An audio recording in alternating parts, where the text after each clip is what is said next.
Sebelumnya, Assalamualaikum warahmatullahi wabarakatuh. Eh, yang terhormat, Bapak Nasim Muhammad selaku dosen pengampu mata kuliah pendidikan agama Islam dan teman-teman yang saya banggakan dan saya sayangi. Pada kesempatan kali ini, kami kelompok satu akan mempresentasikan hasil diskusi kami mengenai konsep hakikat manusia menurut Islam. Sebelum masuk ke pemaparan materi, izinkan kami kelompok satu untuk memperkenalkan anggotanya terlebih dahulu. Yang pertama ada Wahyu Rifatli, NPM 2120 1097, saya sendiri. Yang kedua ada Sania Wulandari, NPM 2120 101103. Yang ketiga ada Arya Satria Wangsa, NPM 2120 101125. Untuk mempersingkat waktu, langsung saja kita ke pemaparan materi. Yang pertama, konsep manusia. Penggunaan istilah dalam Al-Quran. Jika diperhatikan dengan seksama, penggunaan kata Al-Quran, diperhatikan dengan seksama, penggunaan kata yang merujuk pada makna manusia dalam Al-Quran, terdapat beberapa istilah. Istilah tersebut antara lain Basyar, Al-Insan, dan An-Nas. Masing-masing istilah tersebut memiliki maksud dan perbedaan tersendiri. Perbedaan tersebut dapat dilihat dalam diagram berikut ini.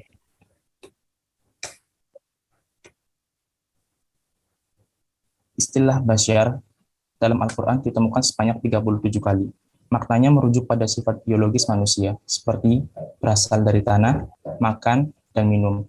Contohnya terdapat dalam surat Al-Kahfi ayat 110, lalu ada surat Al-Hijr ayat 33, dan surat Ar-Rum ayat 20. Lalu ada istilah Al-Insan dalam Al-Quran ditemukan sebanyak 65 kali. Maknanya merujuk pada sifat psikologis atau spiritual manusia sebagai makhluk yang berpikir, diberi ilmu, dan mengemban amanah. Contohnya dalam surat Al-Alaq ayat 5 dan surat Al-Ahzab ayat 72. Lalu ada An-Nas ditemukan dalam Al-Quran sebanyak 240 kali. Maknanya merujuk pada sifat manusia sebagai makhluk sosial yang kolektif. Contohnya dalam surat Az-Zumar ayat 27. Yang kedua, kejadian dan asal usul manusia. Terciptanya Nabi Adam diawali oleh pembentukan fisik dengan membuatnya langsung dari tanah yang kering, yang kemudian ditiupkan ruh ke dalamnya sehingga ia hidup. Terangannya tersebut sesuai dengan hadis riwayat Tirmidzi, di mana Nabi Muhammad SAW bersabda, sesungguhnya Allah menciptakan Adam alaihissalam dari segenggam tanah yang diambil dari seluruh bagian bumi. Maka anak cucu Adam pun seperti itu. Sebagian ada yang baik dan buruk, ada yang mudah atau lembut, dan kasar, dan sebagainya. Lalu Allah menciptakan segala sesuatu secara berpasang-pasangan. Begitupun dengan manusia. Adam yang diciptakan hendak dipasangkan oleh Allah dengan lawan jenis yang diciptakan dari tulang rusuk Adam, yaitu Siti Hawa. Keterangan tersebut sesuai dengan firman Allah, Quran Surat An-Nisa ayat 1 berikut. Hai sekalian manusia, bertakwalah kepada Tuhanmu yang telah menciptakan kamu dari jiwa yang satu, dan daripada Allah menciptakan istrinya, dan daripada keduanya Allah memperkembangbiakan laki-laki dan perempuan yang banyak. Dan bertakwalah kepada Allah yang dengan mempergunakan namanya kamu saling meminta satu sama lain, dan peliharalah hubungan silaturahim, sesungguhnya Allah selalu menjaga dan mengawasi kamu. Selain penciptaan Nabi Adam alaihissalam, manusia selanjutnya diciptakan melalui proses percampuran antara laki-laki dan perempuan. Hal ini sesuai dengan Al-Quran dalam surat Al-Mu'minun ayat 12-16 yang artinya, dan sesungguhnya kami telah menciptakan manusia dari suatu saripati yang berasal dari tanah. Kemudian kami jadikan saripati itu air mani yang disimpan dalam tempat yang kokoh. Kemudian air mani itu kami jadikan segumpal darah, lalu segumpal darah itu kami jadikan segumpal daging, dan segumpal daging itu kami jadikan tulang belulang. Lalu tulang belulang itu kami bungkus dengan daging, kemudian kami jadikan dia makhluk yang berbentuk lain. Maka maha sucilah Allah, pencipta yang paling baik. Kemudian sesudah itu, sesungguhnya kamu sekalian benar-benar akan mati. Kemudian sesungguhnya kamu sekalian akan dibangkitkan dari kuburmu di hari kiamat. Baik, untuk slide selanjutnya akan dijelaskan oleh teman saya.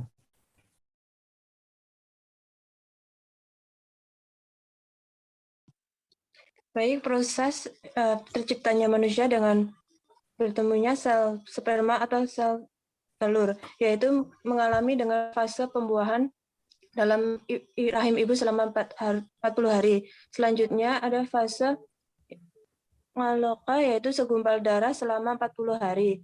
Dan selanjutnya ada fase mudghah atau segumpal daging, yaitu selama 40 hari. Selanjutnya ada fase dalam, yaitu terbentuknya tulang dan ditiupkannya ruh, serta 4 ketentuan takdir yang menyangkut rizki, kematian, amal ibadah, dan kecelakaan dan kebahagiaan. Selanjutnya, yaitu ada fase kelahiran, yang terakhir ada fase kematian.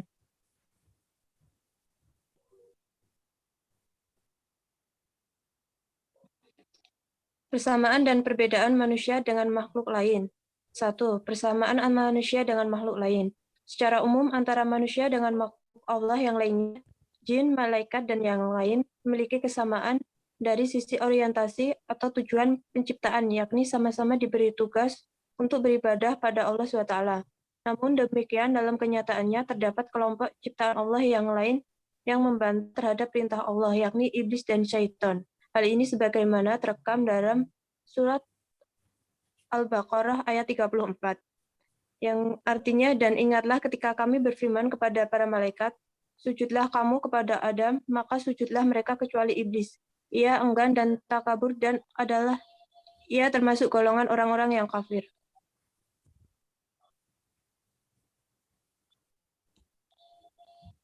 Perbedaan manusia dengan makhluk lain, yakni hewan dan manusia. Hewan ada pengetahuan, yaitu pengetahuan yang dangkal, parsial, regional, berlaku saat sekarang. Dan hasrat dan keinginan hewan, yaitu bersifat material, yakni makan, minum, tidur, kawin, dan sebagainya. Yang kedua, bersifat non-material, yaitu insting alamiah untuk mempertahankan kehidupan fisik. Yang ketiga, bersifat individual. Yang keempat, bersifat regional. Yang kelima, bersifat seketika dan berkaitan masa sekarang. Potensi alamiah hewan, yakni ada potensi termateri, yaitu bentuk fisik tidak sempurna. Yang kedua, potensi imateri, yaitu bersifat naluriah berdasarkan pada insting dan nafsu. Yang ketiga, orientasi semata-mata melangsungkan hidup. Sedangkan manusia memiliki pengetahuan yang luas, tak terbatas, universal, dan pengetahuan masa lampau dan yang akan datang. Hasrat dan keinginan manusia, yakni bersifat material, makan, minum, tidur, kawin, dan sebagainya. Dan yang kedua bersifat non-material, yakni spiritual, moral, cita-cita, dan pemikiran. Yang ketiga bersifat individual dan sosial. Yang keempat bersifat universal. Yang kelima bersifat tak terbatas. Sedangkan potensi alamiah manusia, yakni ada potensi termateri, yaitu bentuk fisik sempurna. Yang kedua potensi imateri atau ruh ilahiyah. Yang ketiga ada potensi fitrah dan hanif. Yang keempat nafsu, akal, dan kalbu.